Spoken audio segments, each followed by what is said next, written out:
E eu quero ler com você Efésios 5, do 14 em diante.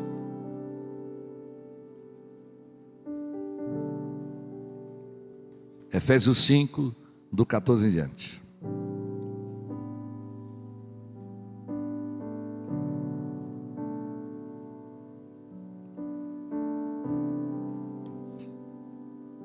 Os que estão mais distantes, irmão, nós vai ter telão, é data show dos dois lados, viu?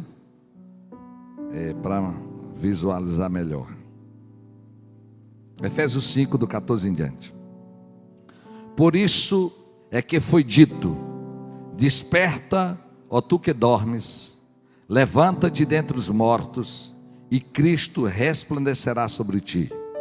Tenha cuidado com a maneira como vocês vivem, que não sejam como insensatos, mas como sábios, aproveitando ao máximo cada oportunidade, porque os dias são maus. Portanto, não sejam insensatos, mas procure compreender qual é a vontade do Senhor. Você pode dizer amém?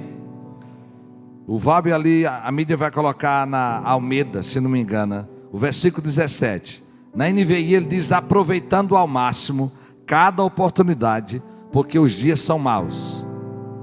Mas eu fui acordado por Deus na madrugada com essa palavra. Eu orei dizendo: Senhor, o que é que o Senhor quer que eu fale na sexta-feira? Leia comigo. Portanto, vede prudentemente como andais, não como necios, mas como sábios. Não, filho, eu errei de versículo, desculpa, é o 16. Vamos lá, leia comigo, igreja. Remindo o tempo, portanto os dias são maus. Vamos lá? Remindo o tempo, porque todos os dias são maus.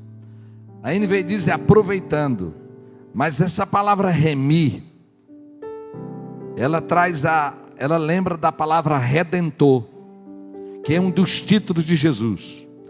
O redenção é quando um escravo era comprado, ele era redimido. Então, remir aquela pessoa, como é uma palavra da língua portuguesa, remir, adquirir de volta, para poder dar liberdade.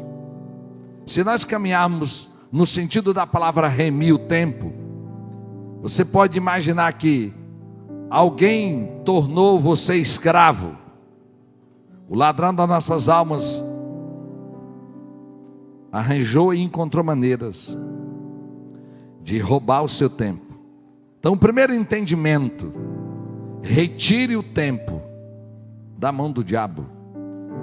Retire o mau uso desse tempo. É impressionante como todas as culturas, as mais diferentes maneiras de se lidar com o tempo. E é cultural em cada cultura, em cada país, as suas maneiras. Quando a gente diz que no Maranhão é um costume nosso sentar na porta de casa no final da tarde, não é, irmã Eva? E não é porque é preguiçoso, não, é porque é cultura. Hoje já não pode, porque alguém pode roubar o que você está com ele na mão. Mas mesmo assim, você pode imaginar chegando na casa de alguém sem avisar. Mas em alguns países você não chega nunca na casa de alguém sem avisar, sem saber se pode ir. As pessoas vão ter várias maneiras de usar o tempo. Mas hoje, irmãos, você sabe quanto tempo tem sido roubado pela internet? Hoje você já sabe como a distração tem roubado muita gente. E é impressionante como tem alterado as nossas relações. É o uso do tempo. Como tem sido forte. Por isso, peça a Deus que lhe ajude a remir o tempo, a tirar ele da mão de quem não quer que você saiba usá-lo. E eu tenho no meu coração algumas coisas nessa tarde. A primeira é: pergunte qual a área, quanto do seu tempo está fora do seu controle. Nós, os mais velhos, a gente olha para o tempo e um pouco nostálgico, não, um pouco de culpa. A gente pergunta, principalmente quando os filhos vão crescendo: onde é que eu errei? Onde é que eu errei? O que é que faltou dizer? O que é que faltou orientar? Já começou aí a pensar? Os filhos vão crescendo e a gente, talvez na nossa cultura latina, muito afetuoso, muito controlador, a gente pensa no tempo. Ontem eu orei por uma pessoa e quando eu orei ele começou a chorar e o Senhor me fez aproximar dele. E o Senhor disse para mim muito claro: diga para ele que ainda dá tempo. E eu quero entregar essa palavra para você. Eu não sei como essa palavra está chegando no seu coração, mas eu quero que você fale bem alto: eu ainda tenho tempo. Diga aí: ainda dá tempo, em nome de Jesus. Em nome de Jesus, irmãos. Às vezes a pastora Jesus e eu, nós dissemos: irmãos, graças a Deus, temos arrependimento, mas compreendemos que aquilo que Deus queria da nossa adolescência e juventude, nós fizemos. Eu sei que alguns de vós que estão me ouvindo em casa ou aqui, talvez você olhe para o seu passado e encontre mais culpa do que alegria. Mas receba de Deus essa palavra: ainda dá tempo de alterar isso na sua vida, de parar de lamentar e esperar que Deus haja naquilo que você precisa agir. Às vezes quando eu lembro de tempo, porque naturalmente o que você fez até os 25 anos ou 30 anos será determinante para os próximos anos da sua vida. E talvez você imagine que não dê tempo, mas eu tenho o exemplo da irmã Marina da Silva, que foi analfabeta até 19 anos de idade. Com 19 anos foi alfabetizada, se formou, virou professora, enfim, chegou a senadora da República e ainda quis ser presidente do Brasil. Eu não sei quanto tempo você perdeu, eu não sei se a passividade, eu não sei se o engano, não sei se a preguiça, eu não sei se outra coisa alterou, mas meus irmãos, não olhe tanto para trás mais do que para frente. Olhar para trás é para encontrar conserto, arrependimento, para avançar. Essa semana, uma ovelha minha, o Luciano, esposo da Cris, daquela moça que canta, congregar aqui, com 40 e poucos anos, deu um ataque, enfim, foi para São Paulo fazer uma cirurgia, 4 pontos safena. E o primeiro entendimento: o que é que eu fiz? Porque não tem nenhuma pessoa doente na família paterna ou materna de coração, não tem gordura no sangue, não tem pressão alta, mas estresse do mais alto grau, correndo para todos os lados. Das coisas mais relevantes que Deus lhe falou nesses dias é como redirecionar a vida. E eu sei que Deus o permitiu para poder acordar. Nós não vamos precisar ir para uma cama de hospital para acordar. Você pode dizer amém? O tempo, irmãos, precisa ser seu escravo e não você dele. Então, o primeiro entendimento, nessa tarde eu pedi o Valber para colocar essa ampulheta.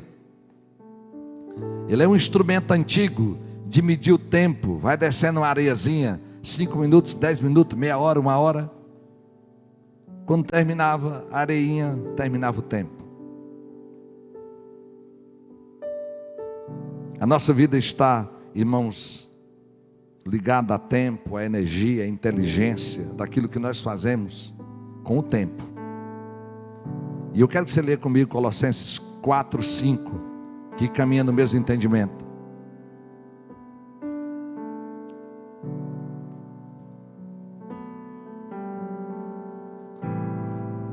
Yarama Yosundo Yorokoma. Vamos ler juntos? Sejam sábios no procedimento para com os de fora. Aproveite ao máximo todas as oportunidades. Vamos ler juntos? Apareceu aí, meu filho? Vamos lá? Sejam sábios no procedimento para com os de fora. Aproveite ao máximo todas as oportunidades. A segunda parte dessa palavra hoje, irmãos, desde a primeira, remir o tempo e aproveitar.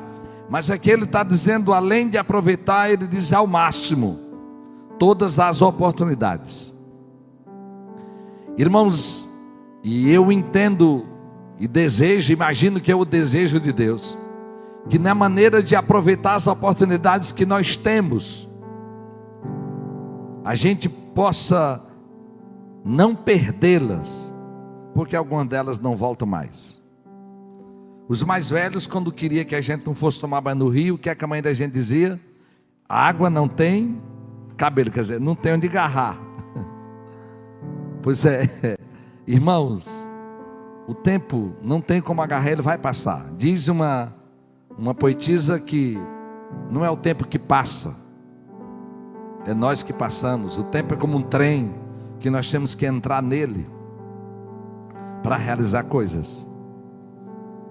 O texto bíblico diz que eu vou aproveitar ao máximo as oportunidades. E oportunidade é aquilo que eu tenho para fazer hoje. E no nome de Jesus, irmãos, talvez nessa demanda de loucura de todo mundo sugerindo dos coaches da vida, de todos os procedimentos de vida, de toda a confusão dos estilos de vida que vivemos, pergunta ao Espírito de Deus que lhe conduza nisso. Senhor, que oportunidade eu tenho? E eu quero lhe sugerir algumas delas. Eu compreendo, irmãos, que a oportunidade de fazer o bem a uma pessoa é hoje. De novo, voltando para nós que passamos de 50, a alegria de ver alguém bem que você cooperou para aquilo. A alegria de ver Deus agindo na vida das pessoas. Ontem à noite foi o culto de envio do Alice e da Tuane para o sertão da Bahia, para pastorear a Nova Aliança em Campo Alegre de Lourdes. E ali, pastor Irani não estava, mas estava o pastor Zé Luiz, ali estava o pastor Elivaldo, estava eu, daquele garoto que chegou, que aceitou Jesus, menino, que casou, se tornou pastor, trabalhou no instituto muitos anos, pastor de jovens, baterista, e a palavra ali era gratidão por cada pessoa que cooperou. O tempo serve para a gente marcar a história da vida de pessoas. O tempo serve para nós fazermos algo para Deus que vai durar para a eternidade. Remindo o tempo, irmãos, em segundo lugar, tirando ele da mão do diabo. Mas agora, irmãos, sabendo o que você vai fazer dele. E talvez alguém não concorde com suas opções. Talvez ela não concorde com o que você vai fazer do seu tempo. Para algumas pessoas, como Luciano, era para descansar, porque trabalha demais. Para outros é dizer, te levanta, faz alguma coisa, te alui. Eu não sei o que Deus pede de você, mas você precisa usar o seu tempo de uma maneira construtiva. Aproveita as oportunidades que você tem. E cada tempo, irmãos, nós vamos ter que saber aproveitar as oportunidades. Há muitos anos atrás, quando o telefone fixo era ação na bolsa, né? Não tinha celular. E lá no Recife, na minha casa, por causa de um dígito, caía num frigorífico. Era terrível, muitos telefonemas errados. E tinha um moço lá, um gerente de vendas chamado Marcos. Eu quero falar com o seu Marcos. Um dia a pastora disse: o Marcos morreu. De tanta ligação errada. Morreu? Senhora, eu falei com ele ontem. Desculpa, senhor, não morreu não, eu estou... E um dia nós orando, vamos fazer uma coisa aqui, vamos aproveitar essas coisas erradas. Quem liga para cá é gente, com toda certeza. Algum deles não conhece Jesus. E nós não tinha como mudar o nosso número. E quando a pessoa ligava, que a gente dizia que não era do tal frigorífico, a gente dizia: o senhor tem Bíblia em casa? O quê? O senhor tem Bíblia em casa? E dali eu orei por muita gente. Ali eu ganhei o Henrique para Jesus. Tive o privilégio de batizá-lo, ele e a esposa dele. Por uma coisa ruim, você aproveita para fazer uma boa. Aproveitar as oportunidades, irmãos. Pastora Etienne, que a maioria de vocês conhece, ela orava, tinha um dia também na época do telefone, dizia: Deus, me dá os números aqui. E na casa que caía, ela falava de Jesus. Aproveitar o tempo, irmãos, é determinar o que é prioridade para você. Nós temos a irmã Francina, que deve estar com 90 anos, a mãe da pastora Etienne. Ela está na casa da pastora Etienne, de algum filho. Ela disse: minha filha, eu tenho que ir, porque meu turno, meu momento de oração é daqui a meia hora. Ora por mais de 2.000 pessoas por dia. Aposentada, graças a Deus. Mas tem um encargo. O que é que eu estou fazendo do meu tempo? Com quase 90 anos, a limitação vai aumentando. Mas, meus irmãos, não impedida de fazer algo. O tempo precisa ser seu amigo. Diga comigo: o tempo será meu amigo. Olha para a sua direita e diz: escutou, irmão? O tempo agora é seu amigo. O tempo precisa ser seu amigo, irmãos. E você não tem que fazer muitas coisas. Se você é tanta coisa, tanta atividade, não, irmãos, priorize algumas. Você não tem que corresponder a uma demanda de uma sociedade sem freio e louca, desembestada, como diziam os mais velhos, sem freio. Determine o que é relevante e importante para você. Como é que você está marcando a história? Eu sei que alguns de vós são competentes, habilidosos para fazer muitas coisas, mas vá delimitando o seu tempo, para que você se alegre em fazer coisas relevantes e importantes. Eu sei que Deus me falou isso. E em terceiro lugar, eu queria ler esse texto de Atos 4, lhe ajudando de uma maneira precisa no uso do tempo. O tempo não vai voltar, irmãos. Mas o fato é que você terá oportunidades novas para consertar coisas que não foram feitas. Nós pastores, quando chegamos em velórios, nós não temos um medidor de culpa, não temos um aferidor, mas temos uma percepção. Na medida em que nós vemos os gritos e os choros, nós sabemos: aqui tem mais culpa do que saudade. Aqui tem mais, a presença mais forte da culpa do que de outras coisas nesse velório. E como a gente conhece a história, quando a gente conhece a história, a gente sabe: não dá mais para dizer te amo, não dá mais para honrar, não dá mais para ser grato. Diga comigo: o tempo é meu amigo, e você precisa tornar ele o seu amigo.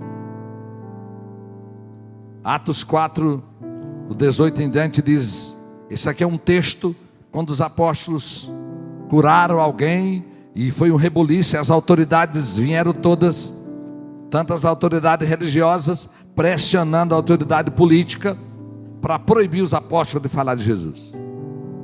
Então, versículo 18: chamando-os novamente, ordenaram-lhes que não falassem nem ensinassem em nome de Jesus. Mas Pedro e João responderam: julgue os senhores mesmo, se é justo aos olhos de Deus obedecer aos senhores e não a Deus, pois não podemos deixar de falar do que vimos e ouvimos. Vamos repetir, mulheres, comigo?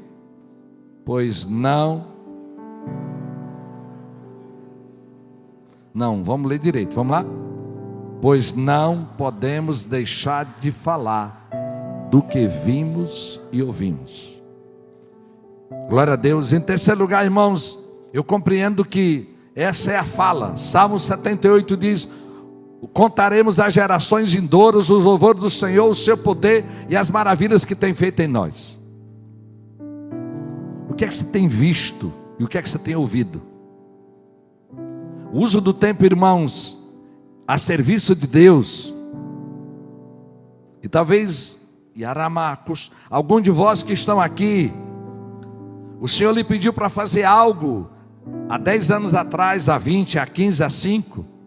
E eu quero que você escute, se esse é o tempo, porque talvez Deus queira que você esteja falando daquilo que você tem visto e ouvido hoje. Parte de vós estão usando o tempo para fazer coisas que Deus não quer mais. E tudo aquilo que Deus lhe pediu um dia, e você, agora que decidiu obedecer, ele virou uma desobediência, porque a obediência fora do tempo é uma desobediência. Se você deixou de aproveitar uma oportunidade que Deus tinha, é possível que você atrasou o que Deus queria fazer na vida de alguém. Os apóstolos disseram: nós não podemos deixar de falar daquilo que vimos e ouvimos. É o que tinha visto com Jesus, mas é aquilo que o Espírito Santo estava fazendo naquele tempo. E ontem eu disse num congresso algo que eu preciso dizer para você aqui, no congresso de tribos, né, El Shaddai? Tem alguém nessa cidade, tem alguém nesse país, no mundo, que depende e que espera, e que Deus espera que você seja a resposta para ela. Você pode dizer amém? Mesmo que você não diga amém, é amém. Viu? Queira ou não, o projeto de Deus, irmãos, é um projeto que Ele conta conosco. Irmãos, e nós vivemos em um país livre, que você pode abordar qualquer pessoa. Às vezes que eu lembro de espontaneidade, que é algo da nossa cultura. Ninguém vai bater em nós. Se o cara não é cristão comprometido, mas 90% crê em Deus, é um cristão levado.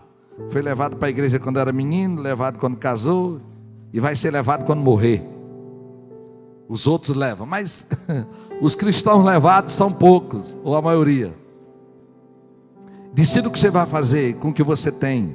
E ninguém é tão pequeno que não possa fazer nada, nem tão maduro que cessou, ou que agora está de férias. A gente diz na Nova Aliança: nós nunca vamos ter férias, irmão. Nunca vamos nos aposentar. Nós vamos diminuir o ritmo, mas em cada tempo terá algo para fazer para Deus. O que é que você tem visto e ouvido? O que é que você tem visto e ouvido? E talvez, irmãos, a gente presuma que a simplicidade do que você tem dentro de você é pouco para alguém. Você talvez possa imaginar isso. Eu já disse isso. Esse é um dos enganos, porque os ricos mais ricos dessa nação não conhecem Jesus. É porque é um engano de que eles têm muito dinheiro, não precisam de Jesus.